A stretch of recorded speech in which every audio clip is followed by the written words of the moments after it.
ତୁମ ସାହିତ୍ୟ ବହିର ହକି ପ୍ରବନ୍ଧର ପ୍ରଥମ ଅନୁଚ୍ଛେଦଟି ଆମେ ପ୍ରଥମ ଭିଡିଓରେ ଆଲୋଚନା କରିଥିଲେ।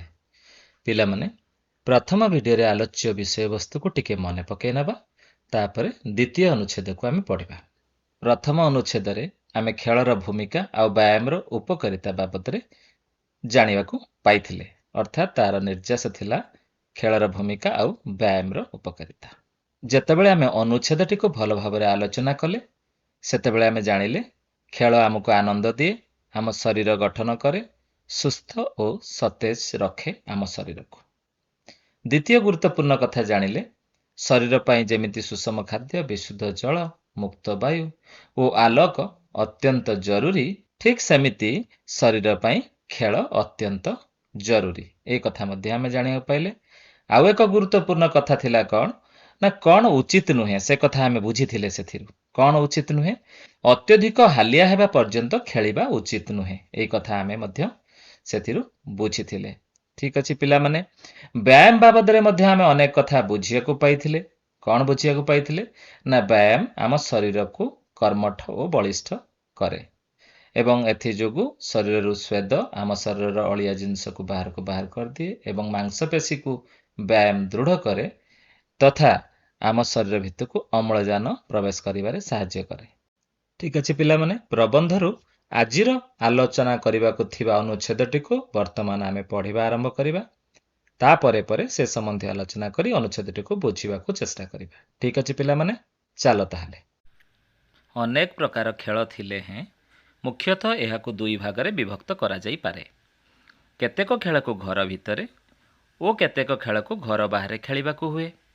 ତାସ୍, ପଶା, ଲୁଡୋ, କ୍ୟାରମ୍, ଚେସ୍, ପିଙ୍ଗପଙ୍ଗ ପ୍ରଭୃତି ଖେଳ ସାଧାରଣତଃ ଘର ଭିତରେ ହୁଏ, କିନ୍ତୁ ଡୁଡୁ, football, hockey, cricket, volleyball, kho kho ପ୍ରଭୃତି ବାହାରେ ଖେଳାଯାଏ। ଆହୁରି ମଧ୍ୟ ଟେବୁଲ ଟେନିସ୍, ପୁଚି ପ୍ରଭୃତି ଖେଳ ଘର ଭିତରେ ଓ ବାହାରେ ଖେଳାଯାଏ। ଏଗୁଡ଼ିକ ମଧ୍ୟରୁ କେତେକ ଖେଳ ପ୍ରକୃତରେ ବିଦେଶୀୟ ହେଲେ ହେଁ ଆମ ଦେଶରେ ବିଶେଷ ଲୋକପ୍ରିୟ ହୋଇପାରିଛି। ତୁମେମାନେ ଚିତ୍ର ସହ ଅନୁଚ୍ଛେଦଟିକୁ ପଢ଼ିଲ ଏବଂ ବୁଝିଲ ମଧ୍ୟ। ଏଥର ଆମେ ତୁମମାନଙ୍କ ବହିର ପୃଷ୍ଠାରେ ସେ ଲେଖାଗୁଡ଼ିକୁ ସ୍ପଷ୍ଟ ଭାବରେ ପଢ଼ିବା ଏବଂ ଆଉ ଥରେ ବୁଝିବାକୁ ଚେଷ୍ଟା କରିବା। ତାପରେ ପିଲାମାନେ ଆମେ ଆଲୋଚନାକୁ ଯିବା। ଅନେକ ପ୍ରକାର ଖେଳ ଥିଲେ ହେଁ ମୁଖ୍ୟତଃ ଏହାକୁ ଦୁଇ ଭାଗରେ ବିଭକ୍ତ କରାଯାଇପାରେ। କେତେକ ଖେଳକୁ ଘର ଭିତରେ ଓ କେତେକ ଖେଳକୁ ଘର ବାହାରେ ଖେଳିବାକୁ ହୁଏ। ତାସ୍, ପଶା, ଲୁଡୋ, କ୍ୟାରମ୍, ଚେସ୍, ପିଙ୍ଗପଙ୍ଗ ପ୍ରଭୃତି ଖେଳ ସାଧାରଣତଃ ଘର ଭିତରେ ହୁଏ, କିନ୍ତୁ ଡୁଡୁ, football, hockey, cricket, volleyball, kho kho ପ୍ରଭୃତି ବାହାରେ ଖେଳାଯାଏ। ଆହୁରି ମଧ୍ୟ ଟେବୁଲ ଟେନିସ୍, ପୁଚି ପ୍ରଭୃତି ଖେଳ ଘର ଭିତରେ ଓ ବାହାରେ ଖେଳାଯାଏ। ଏଗୁଡ଼ିକ ମଧ୍ୟରୁ କେତେକ ଖେଳ ପ୍ରକୃତରେ ବିଦେଶୀୟ ହେଲେ ହେଁ ଆମ ଦେଶରେ ବିଶେଷ ଲୋକପ୍ରିୟ। ଅନୁଚ୍ଛେଦଟିକୁ ପଢ଼ିଲେ, ଏଥର ଆମେ ଅନୁଚ୍ଛେଦକୁ ଆଲୋଚନା କରିବା। ଆଲୋଚନା ଜରିଆରେ ଅନୁଚ୍ଛେଦରେ ଥିବା ଅନେକ ଗୁଡ଼ିଏ କଥା ଆମେ ଜାଣିପାରିବା। ତମମାନେ ମନ ଧ୍ୟାନ ଦେଇ ଆଲୋଚନାକୁ ଶୁଣ ଏବଂ ବୁଝିବାକୁ ଚେଷ୍ଟା କର। ଠିକ୍ ଅଛି ତାହେଲେ। ଅନୁଚ୍ଛେଦଟି ଆମ ସାମ୍ନାରେ। ଅନେକ ପ୍ରକାର ଖେଳ ଥିଲେ ହେଁ ମୁଖ୍ୟତଃ ଏହାକୁ ଦୁଇ ଭାଗରେ ବିଭକ୍ତ କରାଯାଇପାରେ। କେତେକ ଖେଳକୁ ଘର ଭିତରେ, କେତେକ ଖେଳ ଘର ବାହାରେ ଖେଳିବାକୁ ହୁଏ। ତାସ୍, ପଶା, ଜୁଡୋ, କ୍ୟାରମ୍, ଚେସ୍, ପିଙ୍ଗପଙ୍ଗ ପ୍ରଭୃତି ଘର ଭିତରେ ଖେଳା ହୁଏ। ଡୁଡୁ, ଫୁଟବଲ, ହକି, କ୍ରିକେଟ, ଖୋଖୋ ବାହାରେ ଖେଳାଯାଏ। ଟେବୁଲ ଟେନିସ୍, ପୁଚି ପ୍ରଭୃତି ଖେଳ ଘର ଭିତରେ ଓ ବାହାରେ ଖେଳାଯାଏ। ଏଗୁଡ଼ିକ ମଧ୍ୟରୁ କେତେକ ଖେଳ ବିଦେଶୀୟ କିନ୍ତୁ ଆମ ଦେଶରେ ଲୋକପ୍ରିୟ। ଏତିକି କଥା କୁହାଯାଇଛି। ତାହେଲେ ପିଲାମାନେ ମୋତେ ତମମାନେ କୁହ, ଏଇ ଯୋଉ ଅନୁଚ୍ଛେଦଟିକୁ ଆମେ ପଢ଼ିଲେ ଏଥିରୁ କ'ଣ ବୁଝିଲେ, କ'ଣ ନିର୍ଯାସ ବା ବାର୍ତ୍ତା ରହିଛି ଆମମାନଙ୍କ ପାଇଁ? ହଁ, ମନେ ପକାଇ ଦିଅ, କୁହ କ'ଣ ହେଇପାରିବ? ପୂର୍ବ ଭାଗରେ ଯେମିତି ଆଲୋଚନା କରିଥିଲେ ଠିକ୍। ଏଥିରେ ଖେଳର ପ୍ରକାର ବାବଦରେ କୁହାଯାଇଛି। ଠିକ୍ ଅଛି ପିଲାମାନେ, କ'ଣ ବାବଦରେ କୁହାଯାଇଛି? ଖେଳର ପ୍ରକାର ବାବଦରେ କୁହାଯାଇଛି। ଯେମିତିକି ଘର ଭିତରର ଖେଳ, ଘର ବାହାରର ଖେଳ, ଉଭୟ ଘର ଭିତର ଆଉ ଘର ବାହାରର ଖେଳ, ଏଇ ବାବଦରେ କୁହାଯାଇଛି। ପରବର୍ତ୍ତୀ କଥାକୁ ଯିବା ପିଲାମାନେ। ସମାନ ଅନୁଚ୍ଛେଦଟି, ଏଥିରେ ତମମାନଙ୍କ ପାଇଁ କଥା ରହିଛି ଖେଳର କ'ଣ କ'ଣ ପ୍ରକାର ସବୁ ରହିଛି। ମନେ ପକେଇବା ତାହେଲେ। ଦେଖ, ଘର ଭିତରେ କେଉଁ କେଉଁ ଖେଳ ଆମେ ଖେଳୁ? ଦେଖୁଛ କଣ କଣ ସେଗୁଡ଼ିକ ହେଇପାରିବ? ଉଭୟ ସ୍ଥାନରେ କେଉଁ କେଉଁ ଖେଳକୁ ଆମେ ଖେଳୁ? କଣ ହେଇପାରିବ ସେ ଖେଳ ଗୁଡ଼ିକ? ଏବଂ ଘର ବାହାରେ କେଉଁ କେଉଁ ଖେଳ ଆମେ ଖେଳୁ? କଣ ହେଇପାରିବ ସେ ଖେଳ ଗୁଡ଼ିକ? ଦେଖିବା ତାହେଲେ। ପ୍ରଥମେ ଆସୁଛି ତାସ, ପଶା, ଲୁଡୋ, କ୍ୟାରମ, ଚେସ୍, ପିଙ୍କ୍ ପଙ୍କ୍ ପ୍ରଭୃତି ଖେଳକୁ ଆମେ ଘର ଭିତରେ ଖେଳୁ। ଠିକ୍ ବୁଝିଲେ ପିଲାମାନେ? ଉଭୟ ସ୍ଥାନରେ କେଉଁ ଖେଳକୁ ଖେଳୁ ଅର୍ଥାତ୍ ଘର ଭିତରେ ଏବଂ ଘର ବାହାରେ। କଣ କଣ ସେଗୁଡ଼ିକ? ଟେବୁଲ ଟେନିସ୍, ପୁଚି ଇତ୍ୟାଦି ଖେଳ। ପୁଚି ଜାଣିପାରୁଛ ଝିଅ ପିଲାମାନେ ଖେଳନ୍ତି? ହଁ, ଏଗୁଡ଼ିକ ଆମେ ଉଭୟ ସ୍ଥାନରେ ଖେଳୁ। ଆହୁରି ଅନେକ ଖେଳ ଅଛି ଉଭୟ ସ୍ଥାନରେ ଖେଳି ହେବ। ଘର ବାହାରେ କେଉଁ ସବୁ ଖେଳକୁ ଖେଳୁ ଆମେ ତାର ତାଲିକା କରିବା। ଡୁଡୁ, ଫୁଟବଲ, ହକି, କ୍ରିକେଟ, ଭଲିବଲ ଆଉ ଖୋଖୋ। ଏସବୁ ଖେଳକୁ ଆମେ ଘର ବାହାରେ ଖେଳୁ। ଏଇ କଥା ଅନୁଚ୍ଛେଦରେ ଆମେ ମାନେ ବୁଝିଲେ। ଠିକ୍ ଅଛି ପିଲାମାନେ, ଆମେ ଖେଳର ପ୍ରକାର ଜାଣିଲେ। କଣ କଣ ପ୍ରକାର ଜାଣିଲେ? ନା ଘର ଭିତରେ ଖେଳାଯାଏ, ଘର ବାହାରେ ଖେଳାଯାଏ, ଆଉ ଉଭୟ ସ୍ଥାନରେ ଖେଳାଯାଏ। ସେଗୁଡ଼ିକର ନାମ ମଧ୍ୟ ଆମେ ଜାଣିଲେ। ଏଥର ଆମେ ପରବର୍ତ୍ତୀ ଆଲୋଚନାକୁ ଯିବା। ତୁମମାନଙ୍କ ପାଇଁ ବର୍ତ୍ତମାନ ପ୍ରଶ୍ନ ହେଉଛି ସଜାଡ଼ିବା ଆସ। କାହାକୁ ସଜାଡ଼ିବା ପିଲାମାନେ? ଅନୁଚ୍ଛେଦଟିରେ ଯେତେ ଗୁଡ଼ିଏ ବାକ୍ୟ ଥିଲା ସେ ବାକ୍ୟଗୁଡ଼ିକୁ ଅସଜଡ଼ା କରି ରଖାଯାଇଛି। ଏଇ ଯେମିତି ଏଗୁଡ଼ିକ ମଧ୍ୟରୁ କେତେକ ଖେଳ ପ୍ରକୃତରେ ବିଦେଶୀୟ ହେଲେ ହେଁ ଆମ ଦେଶରେ ବେଶ ଲୋକପ୍ରିୟ ହୋଇପାରିଛି। ଅନେକ ପ୍ରକାର ଖେଳ ଥିଲେ ହେଁ ମୁଖ୍ୟତଃ ଏହାକୁ ଦୁଇ ଭାଗରେ ବିଭକ୍ତ କରାଯାଇପାରେ। ଡୁଡୋ, ଫୁଟବଲ, ହକି, କ୍ରିକେଟ, ଭଲିବଲକୁ ବାହାରେ ଖେଳାଯାଏ। ଆମ ଦେଶ ଆହୁରି ମଧ୍ୟ ଟେବୁଲ ଟେନିସ୍, ପୁଚି ପ୍ରଭୃତି ଖେଳ ଘର ଭିତରେ ଓ ବାହାରେ ଖେଳାଯାଏ। କେତେକ ଖେଳକୁ ଘର ଭିତରେ, କେତେକ ଖେଳକୁ ଘର ବାହାରେ ଖେଳାଯାଏ। ତାସ, ପଶା, ଲୁଡୋ, କ୍ୟାରମ, ଚେସ୍, ପିଙ୍କ୍ ପଙ୍କ୍ ପ୍ରଭୃତି ଖେଳ ସାଧାରଣତଃ ଘର ଭିତରେ ହୁଏ। ତମମାନେ ମନେ ପକେଇ ପାରୁଛ? ଏଗୁଡ଼ିକ ସବୁ ଅସଜଡ଼ା ହେଇକି ରହିଛି। ଆମେ ତାକୁ ସଜାଡ଼ିବା, କ୍ରମରେ ସଜାଡ଼ିବା, କେଉଁ ବାକ୍ୟ ପରେ କେଉଁ ବାକ୍ୟ ହେବ ଏବଂ ଅନୁଚ୍ଛେଦଟି ଠିକ୍ ଠାକ୍ ଲାଗିବ। ପିଲାମାନେ ଯିବା ତାହେଲେ। ଏମିତି ସଜଡ଼ା ଯାଇଛି ଦେଖ।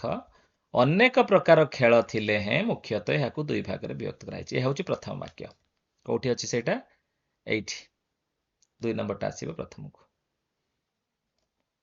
ତାପରେ କେତେକ ଖେଳକୁ ଘର ଭିତରେ ଓ କେତେକ ଖେଳକୁ ଘର ବାହାରେ ଖେଳିବାକୁ ହୁଏ। ଏଇଠିକାର ବାକ୍ୟ ଏଠି ଆସି ପହଞ୍ଚିବ। ସେଠି କେତେ ନମ୍ବର ଥିଲା? 5 ନମ୍ବର ବାକ୍ୟ 2 ନମ୍ବରକୁ ଆସିବ। ତାସ, ପଶା, ଲୁଡୋ, କ୍ୟାରମ, ଚେସ୍, ପିଙ୍କ୍ ପଙ୍କ୍ ପ୍ରଭୃତି ଖେଳ ସାଧାରଣତଃ ଘର ଭିତରେ ହୁଏ। ଏଇଟା ହେଉଛି 3 ନମ୍ବର ଠିକ୍ ବାକ୍ୟ। ଠିକ୍ ଅଛି, ତାହେଲେ ଏଇଟା ଥିଲା ଶେଷରେ, ଏଇଟା ଆସିବ ଏଠିକି। କିନ୍ତୁ ଡୁଡୁ, football, hockey, cricket, volleyball, kho kho ପ୍ରଭୃତି ବାହାରେ ଖେଳାଯାଏ। ଏଇଟା 3 ନମ୍ବର ବାକ୍ୟ ଏଠିକି ଆସିବ। ହେଇଗଲା। ଆଉ 2ଟା ରହିଲା। ଆହୁରି ମଧ୍ୟ ଟେବୁଲ ଟେନିସ୍, ପୁଚି ପ୍ରଭୃତି ଖେଳ ଘର ଭିତରେ ଓ ବାହାରେ ଖେଳାଯାଏ। ତାହେଲେ ଏଠି 4 ନମ୍ବର ଯୋଉଟା ଥିଲା ଆସିବ ଏଠିକି। ତାପରେ ଶେଷରେ କୋଉଟା ଆସିଲା? ପ୍ରଥମେ ଯୋଉଟା ରହିଥିଲା ସେଇଟା ଶେଷକୁ ଆସିବ। ଏଗୁଡ଼ିକ ମଧ୍ୟରୁ କେତେକ ଖେଳ ପ୍ରକୃତରେ ବିଦେଶୀୟ ହେଲେ ହେଁ ଆମ ଦେଶରେ ବିଶେଷ ଲୋକପ୍ରିୟ ହୋଇପାରିଛି। ତାହେଲେ ଆମେ ସଜାଡ଼ିକି ଲେଖିଦେଲେ ପିଲାମାନେ। ତମମାନଙ୍କୁ ବହୁତ ବହୁତ ଧନ୍ୟବାଦ। ତମେ ମୋତେ ସାହାଯ୍ୟ କଲ। ତମମାନେ ଏମିତି ଭାବରେ ପଢ଼ିବ, ଅନୁଚ୍ଛେଦଟିକୁ ବୁଝିବାକୁ ଚେଷ୍ଟା କରିବ। ଏବେ ଆମେ ଶବ୍ଦ ଖୋଜିବା। ବିଭକ୍ତ ଶବ୍ଦ କେଉଁଠି ଅଛି ପଢ଼ିଯିବା। ମୁଖ୍ୟତଃ 2 ଭାଗରେ ବିଭକ୍ତ କରାଯାଇପାରେ। ପାଇଲେ ତାସ କୋଉଠି ଅଛି? ତାସ ତାସ ତାସ ତାସ ଠିକ୍ ଅଛି। ତାସ, ପଶା, ଜୁଡୋ, କ୍ୟାରମ, ଚେସ୍, ପିଙ୍କ୍ ପଙ୍କ୍ ଏସବୁ ମିଳିଗଲା ଏଇଠି ଅଛି। ଏସବୁ ଖେଳ ଗୁଡ଼ିକର ନାମ ପିଙ୍କ୍ ପଙ୍କ୍ ପର୍ଯ୍ୟନ୍ତ ଆମେ ପାଇଗଲେ। ତାପରେ ଡୁଡୁ, ଫୁଟବଲ, ହକି ଏଗୁଡ଼ା ସବୁ ଏଇଠି ଅଛି, ପାଇଗଲେ। ତାପରେ ଟେବୁଲ ଟେନିସ୍, ପୁଚି ଏଗୁଡ଼ା ସବୁ ପାଇଗଲେ। ଟେବୁଲ ଟେନିସ୍, ପୁଚି, ଟେବୁଲ ଟେନିସ୍, ପୁଚି ଏସବୁ ପାଇଗଲେ। ଠିକ୍ ଅଛି, ଆମେ ଅନୁଚ୍ଛେଦରୁ ଏଗୁଡ଼ିକୁ ପାଇଗଲେ ପିଲାମାନେ। ପରବର୍ତ୍ତୀ କଥାକୁ ଯିବା। ଏବେ ଚିହ୍ନିବା ଆସ। ଖୁବ୍ ମଜାଦାର କଥା। ତମମାନେ ଏବେ ଚିହ୍ନିବାକୁ ଚେଷ୍ଟା କରିବ। କଣ କରିବା? ଚିହ୍ନିବା ଆସ। ଠିକ୍ ଅଛି। ଆଚ୍ଛା, ମତେ କହିଲ ଏଇଟା କି ଖେଳ? ଏଇଟା ହେଉଛି ତାସ ଖେଳ। ଠିକ୍ କି ନାହିଁ? ଏଇଟା ହେଉଛି ତାସ ଖେଳ। ଏଇଟା ତାସ ଖେଳ। ପିଲାମାନେ ତାସ ଖେଳୁଛନ୍ତି। ଆଚ୍ଛା, ଏଇଟାକୁ କହିବା ଜୁଡୋ, କରାଟୋ। ଜାଣିପାରିଲ? ଏଇଠି କଣ ଖେଳୁଛନ୍ତି? ଲୁଡୋ। ଏଇଠି କଣ ଖେଳୁଛନ୍ତି? ଏଇଠି ଖେଳୁଛନ୍ତି କ୍ୟାରମ। ଠିକ୍ କି ନାହିଁ ପିଲାମାନେ? କ୍ୟାରମ ଖେଳୁଛନ୍ତି। ଆଚ୍ଛା, ନେକ୍ସଟ କୁ ଯିବା। ପରବର୍ତ୍ତୀ ଚିତ୍ରରେ କଣ ଅଛି ଦେଖିବା। ଏଠାରେ କଣ ଖେଳୁଛନ୍ତି? ଚେସ୍ ଖେଳୁଛନ୍ତି ପିଲାମାନେ। ଏଇଠି କଣ ଖେଳ ହଉଛି? ଲୁଡୋ। ଆଚ୍ଛା, ଏଇଠି କଣ ଖେଳ ହଉଛି? Table tennis. ଏଇଠି କଣ ଖେଳ ହଉଛି? ଫୁଟବଲ ଖେଳ ହଉଛି। ଠିକ ଅଛି ପିଲାମାନେ, ଦିଟା ଚିତ୍ର ଭଲ ଭାବରେ ଚିହ୍ନି ନେଲେ। ଆଉ ଗୋଟେ ଚିତ୍ରକୁ ଯିବା। ଏଇ ଚିତ୍ରରେ କବାଡି ଖେଳ ହେଉଛି, ଏଠାରେ ଟେବୁଲ ଟେନିସ୍ ହେଉଛି। ଆଉ ଗୋଟେ ଚିତ୍ରରେ ଦେଖିବା ପିଲାମାନେ, ଏଠାରେ କଣ ହଉଛି? ଏଇଠାରେ ଭଲିବଲ ଖେଳୁଛନ୍ତି। ତ ଆମେମାନେ ଏଥର ସବୁ ଚିତ୍ରକୁ ଦେଖିଲେ ଖେଳ ଗୁଡ଼ିକର ନାଁ ଚିହ୍ନି ପାରିଲେ। ଠିକ ଅଛି ପିଲାମାନେ, ପରବର୍ତ୍ତୀ ଆଲୋଚନାକୁ ଆମେମାନେ ଏବେ ଯିବା। ପରବର୍ତ୍ତୀ ଆଲୋଚନାରେ କଣ ଅଛି ଦେଖିଦେବା। ପ୍ରଶ୍ନ ପଢ଼ି ଉତ୍ତର ଦିଅ। ପ୍ରଥମ ପ୍ରଶ୍ନ ହେଉଛି, ଖେଳକୁ କେତେ ଭାଗରେ ବିଭକ୍ତ କରାଯାଇଛି? କଣ ଆମେ ବହିରେ ପଢ଼ିଲେ? ଖେଳକୁ କେତେ ଭାଗରେ ବିଭକ୍ତ କରାଯାଇଛି ପିଲାମାନେ? ତମମାନେ ନିଜେ କୁହ। କେତେ ଭାଗରେ ବିଭକ୍ତ କରାଯାଇଛି? 1, 2, 3 କହିଲ ଦେଖି। 2 ଭାଗରେ ନାଇଁ 3 ଭାଗରେ? ଠିକ କହିଲ, 3 ଭାଗରେ ବିଭକ୍ତ କରାଯାଇଛି। କଣ କଣ? ନା ଘର ଭିତରେ, ଆଉ ଗୋଟେ ହଉଛି ଘର ବାହାରେ, ଆଉ ଗୋଟେ ହଉଛି ଉଭୟ ଘର ଭିତରେ ଓ ବାହାରେ, ଉଭୟ। ଠିକ ଅଛି, ଏଇଭଳି ଭାବରେ ଖେଳକୁ 3 ଭାଗରେ ବିଭକ୍ତ କରାଯାଇଛି। ତାହେଲେ ଉତ୍ତର କଣ ଲେଖିବା? ଖେଳକୁ ସାଧାରଣତଃ 3 ଭାଗରେ ବିଭକ୍ତ କରାଯାଇପାରେ। ସେଗୁଡ଼ିକ ହେଉଛି ଘର ଭିତରେ ହେଉଥିବା ଖେଳ, ଘର ବାହାରେ ହେଉଥିବା ଖେଳ, ଉଭୟ ଘର ଭିତରେ ଓ ବାହାରେ ହେଉଥିବା ଖେଳ। ବାସ୍, ବୁଝି ହେଇଗଲା। ଦ୍ୱିତୀୟ ପ୍ରଶ୍ନକୁ ଯିବା। କେଉଁ ଖେଳ ଗୁଡ଼ିକ ଘର ଭିତରେ ଖେଳାଯାଏ? ତାର ନାଁ ଗୁଡ଼ିକ ତମେ ମନେ ରଖିଛ କି ନାହିଁ ମତେ ମନେ ପକେଇ କହିଲ। ଘର ଭିତରେ ହୁଏ କେଉଁ ଖେଳ ଗୁଡ଼ିକ? ତାସ, ପଶା, ludo, carrom, chess, Ping pong ପ୍ରଭୃତି ଖେଳ ସାଧାରଣତଃ ଘର ଭିତରେ ଖେଳାଯାଏ। ଏହା ଆମେ କହିଲେ। ପରବର୍ତ୍ତୀ ପ୍ରଶ୍ନ ଅଛି, ଘର ବାହାରେ ଖେଳାଯାଉଥିବା ଖେଳ ଗୁଡ଼ିକର ନାମ କୁହ। କେଉଁଗୁଡ଼ିକ ଘର ବାହାରେ ଖେଳାଯାଏ? କଣ ସେଗୁଡ଼ିକ? ମନେ ପକେଇକି ମତେ କୁହ। କେଉଁଗୁଡ଼ିକ ଘର ବାହାରେ ଖେଳାଯାଏ? ଡୁଡୁ, football, hockey, cricket, volleyball, kho kho ପ୍ରଭୃତି ଖେଳ ବାହାରେ ଖେଳାଯାଏ। ଠିକ ଅଛି, ଆଉ ଗୋଟିଏ ଶେଷ ପ୍ରଶ୍ନ ରହିଲା ତମମାନଙ୍କ ପାଇଁ। ଉଭୟ ଘରେ ଓ ବାହାରେ କେଉଁ ଖେଳ ଖେଳାଯାଏ ବୋଲି ବହିରେ ଲେଖା ହେଇଛି? ଅନେକ ଖେଳ ସେମିତି ଅଛି ପିଲାମାନେ। ବହି ଅନୁଯାୟୀ ଆମେ କହିବା, କେଉଁ ଦୁଇଟି ଖେଳ ମନେ ପକେଇ ପାରୁଛ? କୁହାହେଇ ନଥିଲା ଟେବୁଲ ଟେନିସ୍ ଓ ପୁଚି ପ୍ରଭୃତି ଖେଳ ଘର ଭିତରେ ଓ ଘର ବାହାରେ ଖେଳାଯାଇଥାଏ। ପିଲାମାନେ, ପ୍ରଥମ ଅନୁଚ୍ଛେଦକୁ ଆମେ ଭଲ ଭାବରେ ପଢ଼ି ସାରିଛନ୍ତି। ପ୍ରଥମ ଅନୁଚ୍ଛେଦରେ ସମସ୍ତ ଯାକ ବାକ୍ୟକୁ ଏଠାରେ ସଜଡ଼ା ହୋଇ ଲେଖାଯାଇଛି। ସେ ମଧ୍ୟରୁ କିଛି ବାକ୍ୟ ଏଠାରେ ନାହିଁ। ତ ପିଲାମାନେ, ଆମେ ସେଇ ବାକ୍ୟ ଗୁଡ଼ିକୁ ମନେ ପକାଇ କହିବା। ଠିକ ଅଛି, ପ୍ରଥମ ବାକ୍ୟଟି କଣ ହେବ? ପ୍ରଥମ ବାକ୍ୟଟି ହେବ, ଅନେକ ପ୍ରକାର ଖେଳ ଥିଲେ ହେଁ ମୁଖ୍ୟତଃ ଏହାକୁ 2 ଭାଗରେ ବିଭକ୍ତ କରାଯାଇପାରେ। ତା ପରବର୍ତ୍ତୀ ବାକ୍ୟ ହେବ, କେତେକ ଖେଳକୁ ଘର ଭିତରେ ଓ କେତେକ ଖେଳକୁ ଘର ବାହାରେ ଖେଳିବାକୁ ହୁଏ। ଠିକ ତା ପରବର୍ତ୍ତୀ ବାକ୍ୟ ତମକୁ ମନେ ପକାଇ କହିବାକୁ ପଡ଼ିବ। କୁହ ତାହେଲେ, କଣ ହେବ ପରବର୍ତ୍ତୀ ବାକ୍ୟଟି? ହଁ, ଠିକ କହିଲ। କଣ ହେବ? ତାସ, ପଶା, ludo, carrom, chess, Ping pong ପ୍ରଭୃତି ଖେଳ ସାଧାରଣତଃ ଘର ଭିତରେ ହୁଏ। ଠିକ ତା ପରବର୍ତ୍ତୀ ବାକ୍ୟଟିକୁ ପଢ଼ିଲେ, କିନ୍ତୁ ଡୁଡୋ, football, hockey, cricket, volleyball, kho kho ପ୍ରଭୃତି ଖେଳ ବାହାରେ ଖେଳାଯାଏ। ଠିକ ତା ପରବର୍ତ୍ତୀ ବାକ୍ୟ ତମେ ମନେ ପକେଇ ତମକୁ କହିବାକୁ ପଡ଼ିବ। କଣ ଅଛି କୁହ ତାହେଲେ? ହଁ, ଆହୁରି ମଧ୍ୟ ଟେବୁଲ ଟେନିସ୍, ପୁଚି ପ୍ରଭୃତି ଖେଳ ଘର ଭିତରେ ଖେଳାଯାଏ, ଭିତରେ ଓ ବାହାରେ ଖେଳାଯାଏ। ଠିକ ଅଛି, ପରବର୍ତ୍ତୀ ବାକ୍ୟଟି ତମମାନେ ପଢ଼ିଲ। ଏଗୁଡ଼ିକ ମଧ୍ୟରୁ କେତେକ ଖେଳ ପ୍ରକୃତରେ ବିଦେଶୀୟ ହେଲେ ହେଁ ଆମ ଦେଶରେ ବିଶେଷ ଲୋକପ୍ରିୟ ହୋଇପାରିଛି। ଠିକ ଅଛି ପିଲାମାନେ, ଏବେ ଆମେ ଗୋଟିଏ ପ୍ରଶ୍ନକୁ ବୁଝିବା। ବିଦେଶୀୟ ଖେଳ କହିଲେ ଆମେ କଣ ବୁଝିବା? ପିଲାମାନେ, ତମମାନେ ମନେ ରଖିବ, ଯେଉଁ ଖେଳ ବିଦେଶରୁ ଆରମ୍ଭ ହୋଇଛି ବା ପ୍ରଥମେ ବିଦେଶରେ ଖେଳାଯାଇଥିଲା ସେଗୁଡ଼ିକୁ ଆମେ ବିଦେଶୀୟ ଖେଳ କହିବା। ଏଇ ଯେମିତି କ୍ରିକେଟ କେଉଁଠି ଆରମ୍ଭ ହୋଇଥିଲା? ଇଂଲଣ୍ଡରେ। ବେସବଲ କେଉଁଠି ଆରମ୍ଭ ହୋଇଥିଲା? ଆମେରିକାରେ। ସଫ୍ଟବଲ କେଉଁଠି ଆରମ୍ଭ ହୋଇଥିଲା? ଆମେରିକାରେ। ଟେବୁଲ ଟେନିସ୍ କେଉଁଠି ଆରମ୍ଭ ହୋଇଥିଲା? ଇଂଲଣ୍ଡରେ। ଠିକ ଅଛି। ଆଚ୍ଛା, ଫୁଟବଲଟା କେଉଁଠି? ଫୁଟବଲ ଇଂଲଣ୍ଡରେ। ବାସ୍କେଟବଲ କେଉଁଠି? ଆମେରିକାରେ। ଭଲିବଲ ଆମେରିକାରେ। ହ୍ୟାଣ୍ଡବଲ ୟୁରୋପରେ। କ'ଣ ବୁଝିଗଲା? ଟେନିସ୍ ଯୋଉଟା ଲନ୍ ଟେନିସ୍ ବାହାରେ ଖେଳାଯାଏ ସେ ମଧ୍ୟ ଇଂଲଣ୍ଡରେ। ବ୍ୟାଡମିଣ୍ଟନ ସେ ମଧ୍ୟ ଇଂଲଣ୍ଡରେ। ଆଉ ସ୍କ୍ୱାସ୍ ଏଗୁଡ଼ିକ ସବୁ ଇଂଲଣ୍ଡରେ ଆରମ୍ଭ ହୋଇଥିଲା। ବକ୍ସିଂ କଥା ଜାଣିଛ? ଯୋଉଥିରେ ଭାରତ ସୁନ୍ଦର ପ୍ରଦର୍ଶନ କରୁଛି। ବକ୍ସିଂ ମଧ୍ୟ ଇଂଲଣ୍ଡରେ। ଜୁଡୋ ମଧ୍ୟ ଜାପାନରେ। ଟାଇକୋଣ୍ଡୋ କୋରିଆରେ। ଆଉ ଏଇ ଯୋଉ ଭାରତ ବର୍ତ୍ତମାନ ରେସଲିଂରେ ଭଲ ପ୍ରଦର୍ଶନ କରୁଛି ତାହା ମଧ୍ୟ ୟୁରୋପରେ। ଏମିତି କରି ଯେଉଁ ଗେମ୍ ଗୁଡ଼ିକ ଏମିତି ଭାବରେ ଯେଉଁ ଖେଳ ଗୁଡ଼ିକ ପିଲାମାନେ ଏହି ଛବିରେ ତୁମମାନେ କେଉଁ ଖେଳ ଦେଖୁଛ କହିଲ? 3 ଜଣ ପିଲା ବସିକି ଖେଳକୁ ଦେଖୁଛନ୍ତି ଆଉ 2 ଜଣ ପିଲା ଖେଳୁଛନ୍ତି। ତୁମମାନେ ଏଭଳି ଖେଳ ଖେଳିଛ? ସାଧାରଣତଃ ଆମ ଓଡ଼ିଶାରେ ଏହି ପ୍ରକାରର ଖେଳ ପ୍ରଚୁର ପରିମାଣରେ ପିଲାମାନେ ବିଦ୍ୟାଳୟରେ ଖେଳନ୍ତି। ସେମାନେ ଦୁଇ ପଟକୁ ଦୋହଲି ଅଧା ବସିଲା ପରିକା ରହି ଖେଳିଥାନ୍ତି। ତମାନେ ଏହି ଖେଳକୁ କ'ଣ କୁହ କହିପାରିବ? ମନେ ପକେଇଲ? ବହୁତ ମଜା ହୁଏ ଏହି ଖେଳରେ। ଏ ଖେଳର ନାମ ପୁଚି ଖେଳ। ଠିକ୍ ଅଛି ପିଲାମାନେ, ଆମ ପ୍ରବନ୍ଧରେ ପୁଚି ଖେଳ ବାବଦରେ କୁହାଯାଇଛି। ପୁଚି ଖେଳକୁ ଆମେ ଘର ବାହାରେ, ଘର ଭିତରେ ମଧ୍ୟ ଖେଳିପାରିବା। ଏପରିକି ପୁଚି ଖେଳ ସବୁ ସମୟରେ ଖେଳାଯାଇ ପାରିବ। ଖେଳର ବିଶେଷତ୍ୱ ହେଉଛି ପିଲାମାନଙ୍କର ଭାରସାମ୍ୟ ଏବଂ ଶାରୀରିକ ବିକାଶକୁ ପ୍ରଭାବିତ କରିଥାଏ। ଠିକ୍ ଅଛି ପିଲାମାନେ, ଆମେମାନେ ପୁଚି ଖେଳ ବାବଦରେ ଜାଣିଲେ। ତମମାନେ ଏଇଭଳି ଆମ ଓଡ଼ିଶାରେ ଖେଳାଯାଉଥିବା ଅନ୍ୟାନ୍ୟ ଖେଳଗୁଡ଼ିକର ତାଲିକା ଲେଖି ରଖିବ। ଏହା ତୁମ ପାଇଁ କାମ। ବର୍ତ୍ତମାନ ଆମେ ଚିତ୍ରରେ ଦେଖୁଛନ୍ତି 4 ଜଣ ଭାରତୀୟ ଖେଳ ତାରକା। ସେମାନେ ସେମାନଙ୍କର ଖେଳ ଜରିଆରେ ଭାରତବର୍ଷରେ ପ୍ରସିଦ୍ଧି ଲାଭ କରିଛନ୍ତି।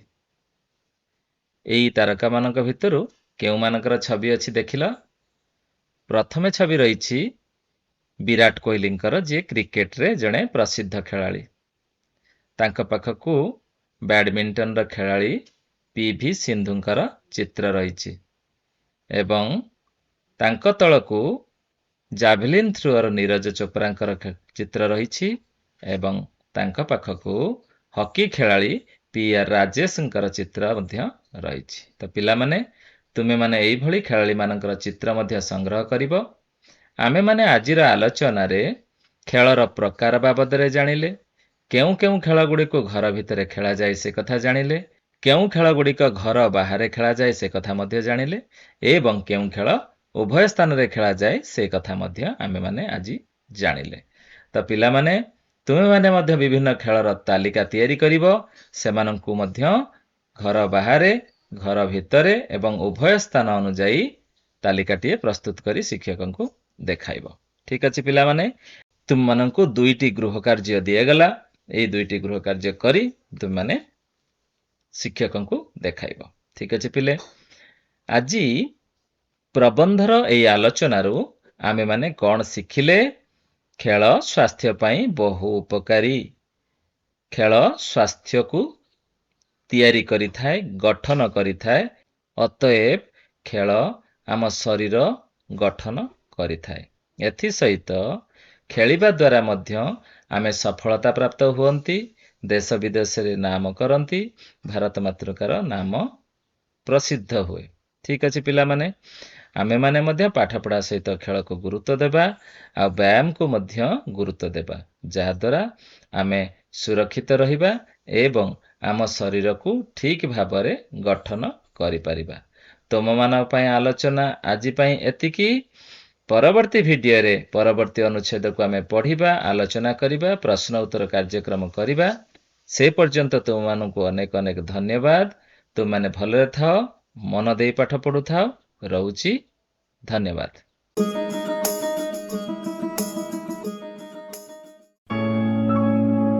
ଖୁସିରେ ଶିଖିବା ସମସ୍ତଙ୍କର ଅଧିକାର। ନମସ୍କାର।